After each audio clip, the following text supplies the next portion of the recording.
In hindsight, what's the cringiest thing you've ever done? When I was much younger, I would hump the fireman pole on the playground during recess. I didn't know what I was doing, but it felt good. However, I was often the last person off the playground doing this, and so many times everyone would wait and watch, because nobody could go in until I was done and join the class. Edit, kinda glad I'm not the only one that did this. You have just brought back repressed as freak memories. At primary school, elementary school, we would go to the local leisure center and use the pool once a week for an hour or so, basic swimming lessons.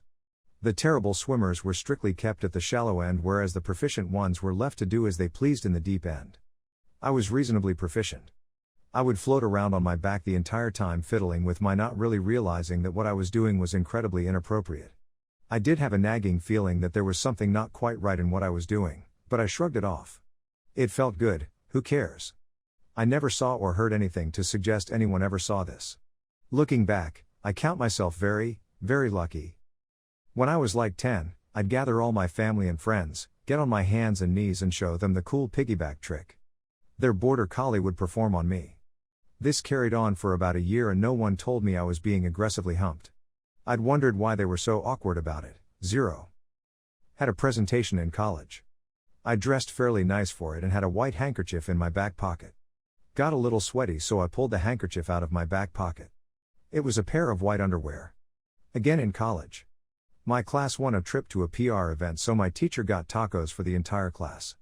It was a lecture hall, so the room had steps that went all the way down to the whiteboard. Taco Boy showed up. He's walking down the steps while I realized my backpack was in his way.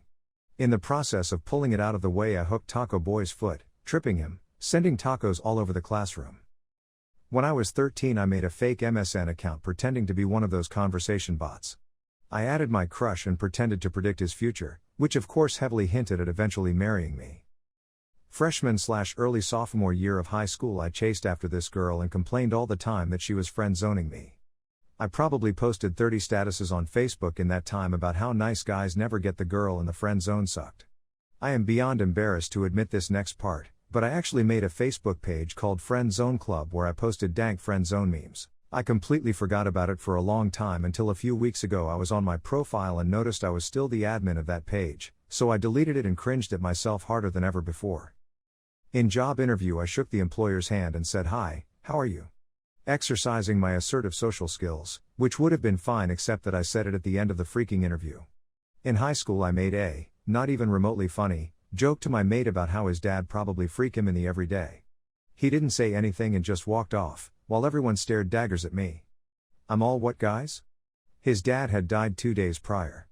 Oh God, make the cringe stop. These memories were buried for a reason. Bonus cringe. I went to visit my mom when I was like 19, she gave me a girl's phone number and set me up on a blind date. You could stop reading this here, because that's bad enough. Since I was such a cool guy, I texted my friend something like, "I'm in this whole town about to go on a date with some random," and of course I sent it directly to the girl, so when I met her I had to lead with, "Yeah, sorry, just ignore that text." Okay, hi, nice to meet you. There was no second date. Oh, and hell no, I did not get the job.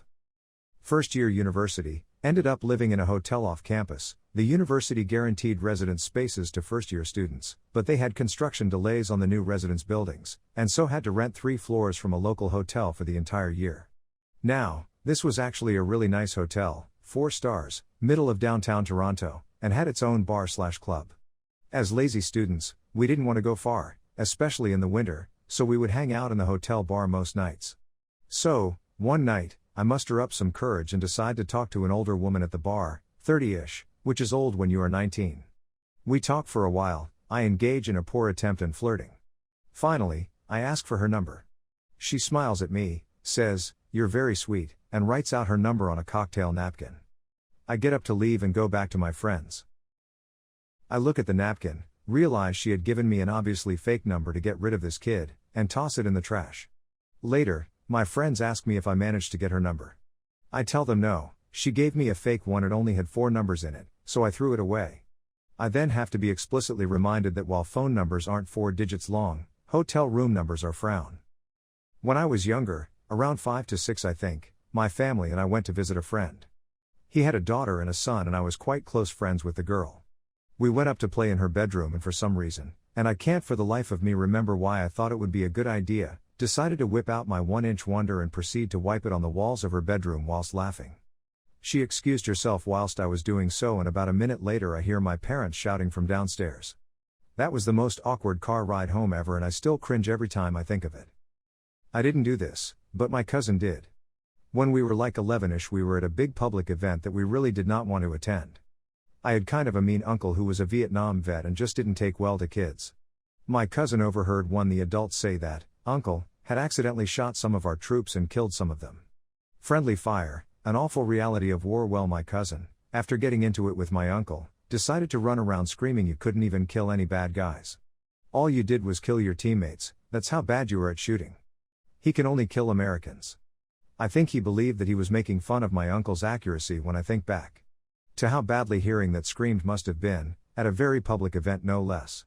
Dozens of people looking at him with confusion, disgust possibly, I don't even know. Just having been there makes me shudder. I walked into the break room at work once, and an attractive female coworker was in there.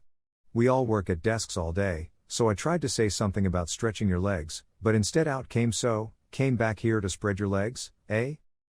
Oh snap. I'm good at those. I started waitressing, and around 2 weeks and a local celebrity and his son came in for dinner.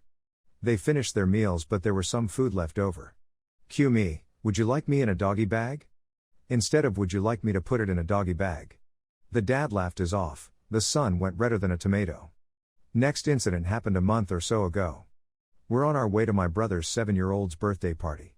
These parties are fun cause the kids get the jumping castle, the adults get the snacks and champagne. So we're topping up at the liquor store on the way there, and the cashier, who we know quite well, asks us what the occasion is. I reply, oh, we just need some fornication for a kid's party. Fortification. I was 22 and had just gotten out of a long-term relationship. I had never dated outside of school, so didn't really know how things worked, or even how to meet people my age.